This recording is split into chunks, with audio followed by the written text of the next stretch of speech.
Perang menciptakan tatanan dunia baru. Mereka menciptakan sistem keuangan yang baru juga, menciptakan aliansi politik kekuatan yang baru, menciptakan blok perdagangan yang baru. Dan untuk menjalankan sistem baru tersebut, sistem yang lama harus digulingkan. Yang berambisi menumbangkan hegemoni Barat ada dua negara saat ini, Tiongkok dan Rusia. Tiongkok dengan economic approach-nya, Rusia dengan military approach-nya. Dalam perang di Ukraina yang telah berjalan 6 bulan ini telah berhasil merubah banyak wajah dunia, merubah sistem dunia. Sampai cryptocurrency pun diserang oleh Barat agar turun nilainya karena dipakai Rusia untuk transaksi pengganti dolar sebagai shadow currency. Semakin lama perang terjadi di Ukraina, semakin banyak yang bermain di belakangnya. Blok baru tercipta, sistem baru tercipta. Semua dikarenakan demand dan supply serta keberanian bermain pemimpin negara bermanuver di kancah internasional. Sahabat, untuk mendukung informasi YouTube Bosman di channel ini, kita memiliki sebuah channel baru, B Media by Bosman, yang isinya data valid dari sumber berita yang bukan dari berita mainstream utama dunia, namun dari berita fakta dengan sumber valid lainnya. Sahabat, selamat bergabung di sana dan kita kembali ke topik utama. Ada sebuah realita baru di medan perang Ukraina saat ini, yaitu Rusia ternyata mengalami kekurangan senjata dan kekurangan amunisi setelah di awal salah mengalokasikan logistik pangan dan suplai barang yang dalam sekejap berhasil diperbaiki.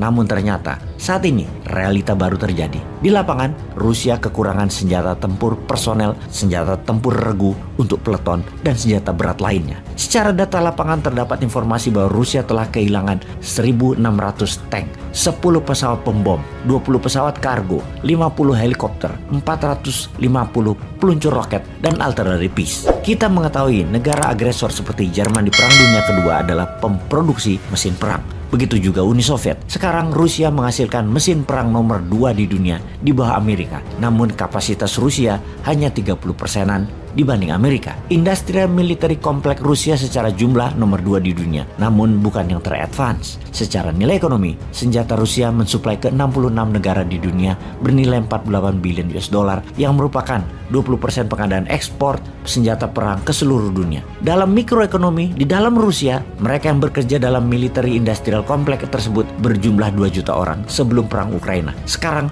mencapai 3 juta orang yang merupakan 3,7% dari angkatan pekerja nasional dari labor force-nya Rusia. Sekarang mereka tidak mengimpor lagi. Tujuan Rusia hanya satu, kalahkan Ukraina. Mereka memproduksi untuk dirinya sendiri. Rusia tidak mengirimkan lagi senjata untuk diekspor, di mana Afrika adalah pasar terbesar dari mesin perang Rusia. Algeria merupakan pengimpor 15% dari produksi alat perang Rusia. Mesir merupakan pembeli 12% alat perang Rusia. Ethiopia, Mali, Nigeria juga sama, membeli dari Rusia. Semua sekarang difokuskan untuk tentara Rusia, namun ada berita buruk lainnya. Produksi alat perang Rusia hanya bisa berjalan 50% dari kapasitas terpasang karena kekurangan bahan baku, mulai dari material dasar atau mineral hingga microchips, alat kendali guidance system yang diimpor dari negara lain. Rusia lagi kena embargo. Rusia hanya bisa memproduksi alat perang personal untuk jarak jauh seperti roket dan peluncur roket yang memerlukan tracker, tidak bisa banyak lagi produksinya. Inilah yang membuat Rusia pada saat ini kekuatan firepower-nya berkurang. Apa yang Rusia lakukan? Putin mengunjungi Iran dan Turki. Kita setuju pastinya. Ketika seorang kepala negara mulai melakukan perjalanan ke luar negeri, ini pasti ada kebutuhan besar di dalam negeri yang harus dipenuhi. Seperti kunjungan Pak Jokowi baru-baru ini. Demikian juga Putin ke Turki dan Iran. Menlu Rusia ke Afrika.